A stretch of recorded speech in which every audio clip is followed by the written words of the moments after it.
आम्ही एखादा बंगला बांधतो, बंगला बांधल्यावर त्या बंगल्यावर स्वतःच्या नावाची पाटी लिहितो, पाठीवर लिहितो नितीन बानुगडे पाटील, आणि नावाच्या खाली काय लिहितो 100 एकर जमीन बागायतदार, नावाच्या खाली काय लिहितो 100 तोळे सोन्याचे मालक, नावाच्या खाली काय लिहितो 4 कंपन्यांचे मालक, नावाच्या खाली काय लिहितो 500 गायींच्या गोठ्याचे मालक।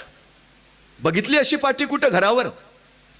नाव लिहिलंय त्याच्या नावाखाली हे लिहिलंय, काय लिहिलेलं असतं नावाच्या पाटीवर? नावाखाली MBBS MD MS। तुमच्या नावाला किंमत तुमच्याकडे किती संपत्ती आहे याच्यावर नाही, तुमच्या नावाला किंमत तुमच्याकडे कुठली पदवी आहे, किती शिक्षण आहे याच्यावर मिळते। ही गैली गोष्ट लक्षात ठेवा। स्वतःला किंमत मिळवून घ्यायचंय ना, स्वतःला मोठं करायचंय ना, नावाखाली पदवी येऊ द्या, त्या पदवी